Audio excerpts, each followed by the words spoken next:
now be an opportunity for silent prayer or meditation.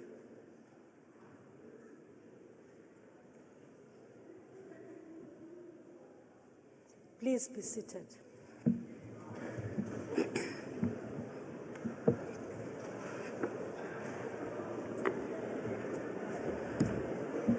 Order.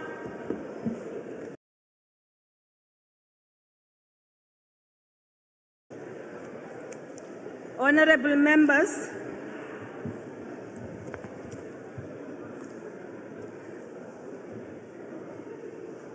order, honorable members. Hlala phansi.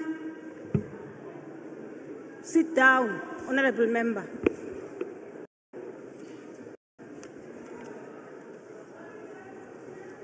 On behalf of the presiding officers, I wish to convey our heartfelt condolences to the family of the Honorable Prince M.G. Buthelezi, who passed away on Saturday, the 9th of September 2023. The House will schedule a condolence motion in this regard at the appropriate time.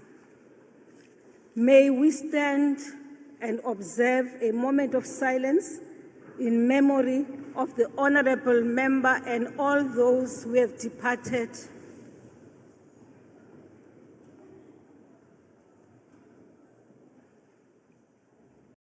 Thank you. Honorable members,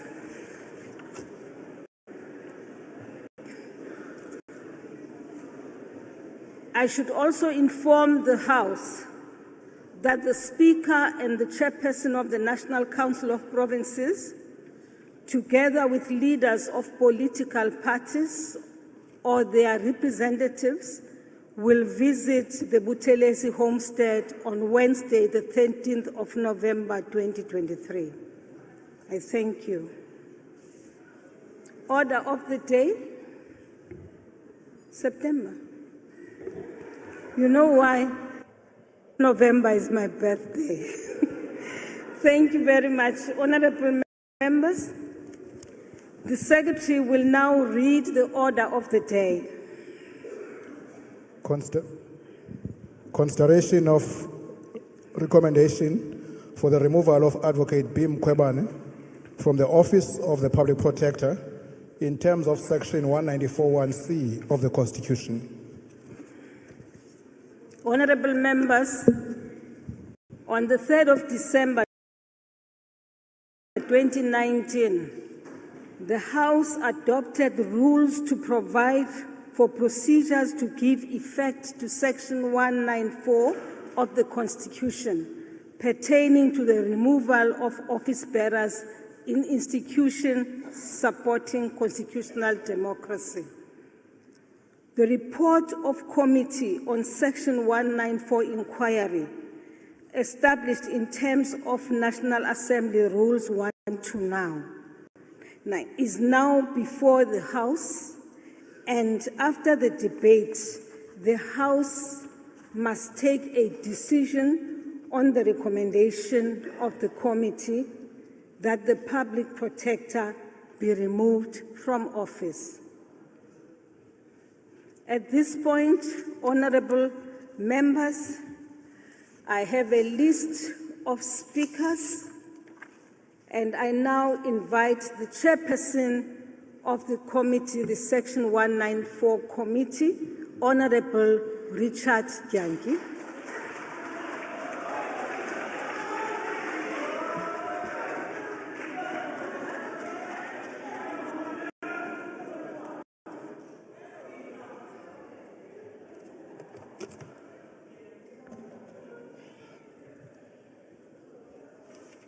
Honorable Speaker, the Deputy President of the Republic, members of the Executive, members of Parliament, members of the media, fellow South Africans, to echo the words of the Constitutional Court, the National Assembly and by extension Parliament is the embodiment of the centuries-old dreams and legitimate aspirations of all of our people. It is the voice of all South Africans, especially the poor, the voiceless, and the least remembered. It is the watchdog of state resources, the enforcer of fiscal discipline, and cost effectiveness for common good of all of our people. It also bears the responsibility to play an oversight role over the executive and state organs and ensure that constitutional and statutory obligations are properly executed. Parliament is the mouthpiece, the eyes and the service delivery ensuring machinery of the people. No doubt, it is an irreplaceable feature of good governance in South Africa. The public project is established by Section 181A of the Constitution as one of the institutions set up for a very important purpose of supporting and strengthening our democracy. The Constitution, in unambiguous terms, provides that the public protector is independent and subject only to the Constitution and the law, and it must be impartial and exercise its powers and perform its functions without fear, favor, or prejudice. Moreover, the Constitution enjoins organs of state through legislative and other measures to assist and protect the public protector, to ensure its independence, impartiality, dignity, and effectiveness. The public protector, like other Chapter 9 institutions, is accountable to the National Assembly. Accountability is the cornerstone upon which the Constitution is built. It is the pillar that drives our constitutional dispensation. Accountability, together with the responsiveness and openness, are the cornerstones of our democracy. And all of these values entrench a culture of justification and explanation of one's actions. The Supreme Court of Appeal explained, to ensure a functional, accountable, constitutional democracy, the drafters of our Constitution place limits on the exercise of power. Institutions and office bearers must work within the law and must be accountable. Put simply, ours is a government of laws and not of men or women. The committee thus found itself in an unenviable position, one that every South African would hope is never repeated, where it had to hold to account the very person appointed to investigate impropriety and improper conduct in state affairs. The charges against Advocate Mkhwebane, based on the grounds of misconduct and incompetence, were serious and related largely to matters in which all South Africans have an interest and which impacted us all. These included alleged misconduct in respect of the reports of the South African Reserve Bank and the Free Dairy Project. In addition, there were serious charges alleging misconduct and/or incompetence and relating to the management of internal capacity and resources in the PBSA, the prevention of fruitless and wasteful and/or unauthorized expenditure in legal costs, failure to conduct investigations independently and impartially, and/or deliberately avoiding making findings against or directing remedial action against certain public officials while deliberately reaching conclusions of unlawful conduct and imposing far-reaching remedial action in respect of other officials. After the former speaker determined that the motion was in order, it was referred to an independent panel for a preliminary assessment. The panel comprised of the retired Judge Kabinde, Advocate Tsebenza SC, Advocate Deval SC, who conducted this preliminary assessment. On 16 March 2021, this House agreed to conduct an inquiry into Advocate Mkhwebane's fitness to hold office on the grounds specified in the motion. Since the dawn of democracy, this committee is the biggest committee ever to have been established, with each of the 14 represented parties in the National Assembly having voting power. This speaks to the importance and interest in the matter we're charged with. The inquiry was embarked upon without a blueprint or precedent to guide us, but we're unanimous in our understanding that our role entailed a fact-finding exercise to establish the veracity of the charges contained in the motion and whether those facts establish misconduct or incompetence as defined. We place no blind reliance on the report of the independent panel, aware of the limitations of that body. We are at all times acutely aware that the committee had to discharge its function with reference to its constitutional purpose by providing this House with sufficient information to determine whether the grounds as alleged have been established.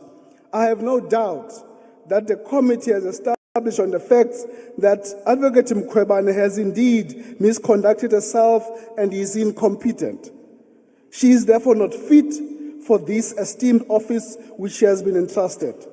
Indeed, our report is detailed and described with reference to the facts that we adduced why this is the case. Ours is not an inquiry which rubber-stamped the findings of the independent panel or the courts. On the contrary, we had hundreds of hours of testimony and were seized with copious documentary evidence. Where we have established misconduct or incompetence, we are confident that Advocate Mkhwebane did not raise any valid defense for a conduct to sway us. In fact, the inquiry unearthed even further examples of misconduct and incompetence that, had this committee not adduced evidence in the manner that it did, would never have come to the fore. The committee proceedings were guided by the rules of this National Assembly, our terms of reference, the directives issued by myself as chairperson, powers, privileges, immunities of Parliament and Provincial Legislative Act of 2004, but most importantly, the supreme law of the land, the Constitution. The committee process was inquisitorial in nature. We agreed to utilize the services of evidence leaders to assist and empower us by presenting evidence and putting questions to Advocate Mkhwebane. From the onset of the inquiry, Advocate Mkhwebane indicated that she was participating under protest, but was eager for a version of events to be heard by the public. But as it were, the committee was denied the opportunity to hear direct oral evidence due to circumstances beyond its control. She never answered the many questions which the committee put to her on the substance of the matters before us, instead adopting an adversarial approach where she maintained that the process has been inherently and irreparably unfair and biased and the outcome predetermined. The committee dealt with several procedural objections and was faced with various obstacles which interrupted and affected our ability to carry out our work. Indeed, the journey was not easy. There were many off-ramps, but we soldiered on, determined to fulfill our constitutional obligation and not to be held to ransom. I have no doubt that the committee has carried out its functions diligently, despite all of these challenges and attempts to frustrate the process. 24 witnesses presented evidence. Advocate Mkhwebane herself, her own written evidence. This was considered by the committee together with the many sworn affidavits. The committee conducted a lengthy and legally sound process, which focused on fact-finding in a manner that was fair to all.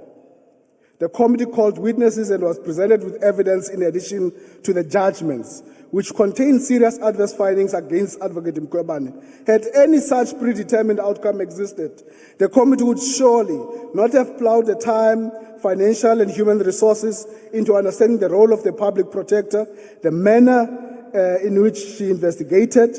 We did not arrive at these findings lightly, and what the public and fellow members of the Assembly may not have seen was the hours and hours of diligent and consistent work that took place behind the scenes to try to unpack the charges. The drafters of the Constitution allocated the responsibility of making these findings in respect of the removal to a committee of the NA. We are confident that Advocate Mkhwebane was not denied the opportunity to be legally represented as she claims. To the contrary, the committee used its best endeavors to assist her to have access to a stated legal advice. This process culminated in a report which shows incontrovertible evidence that Advocate Mkhwebane has misconducted herself and is incompetent. Thus, notwithstanding the noise that has surrounded the work of this committee, the cries of unfairness of being a predetermined outcome, of this being a political campaign to protect untouchables, what rings crystal clear through all of this and what cannot be denied is that Advocate Mkhwebane, on the facts established, is not fit and proper to hold the high office of public protector. The success of our work has been made possible by honorable members of that committee who are robust and committed to duty, the evidence leaders, Parliamentary Constitutional Affairs Office, entire support staff, The media are covering our work, each of the 24 witnesses, the independent panel for their work. Most importantly, we thank the members of the South African public. The work we do in holding those that will public accountable is not always easy, but we persevered, steadfast in our commitment to you, our people. We believe that we have executed our duties to the best of our abilities. Where we have fallen short, we will learn from it. I have no doubt that this process will forever be recorded in the history books of our nation as a reminder to every person who performs a public function that you are accountable for your actions. With humility, herewith, I table this to this august House, the report of the Ad hoc Committee of Section 194 for your consideration. I thank you. Thank you, Honorable Gyanji, for the report. Honorable members, I now invite the Honorable Dr. A.T. Laureate.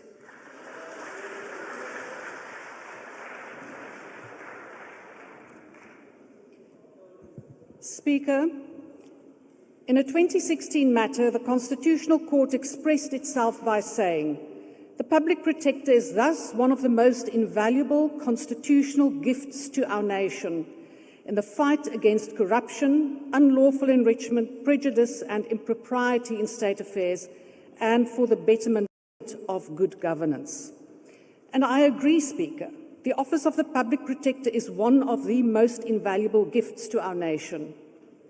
But provided that the incumbent to that office lives up to and complies with a set of values, principles and requirements required of a public protector. But let's look at what is expected and required of a public protector, as very well summarized by Mr. Hassan Ibrahim when he appeared before the Section 194 Committee. At the very least, the Public Protector must meet the constitutional requirement of being fit and proper as an objective requirement. The Public Protector must be beyond reproach, a person of stature and suitably qualified, acting with dedication and capable of maintaining high standards. The Public Protector should be conscientious and have the integrity required to be entrusted with the responsibilities of the Office of the Public Protector and to discharge the substantial constitutional duties and obligations. Added to this, the Public Protector must exercise functions with actual and demonstrable independence, impartiality, dignity and effectiveness. What is also important that the Public Protector must maintain credibility, scrupulous honesty and personal integrity. Openness and transparency should be part of the office and how it operates, and it should always work in good faith.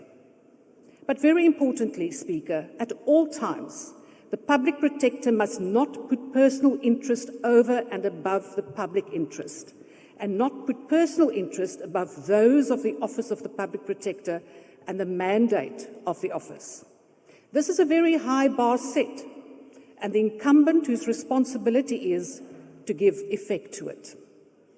Speaker, it is this Parliament's responsibility to ensure that the Public Protector lives up to this, and that the Office of the Public Protector, this invaluable gift to our nation, is protected.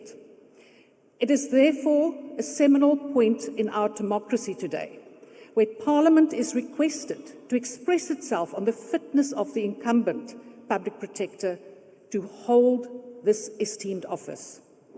Yes, it is a first for Parliament, but at the same time it is an indictment that it was allowed to come to this point. However, as the National Assembly, we can today give effect to what the writers of our Constitution had in mind when the office was created as a Chapter 9 institution.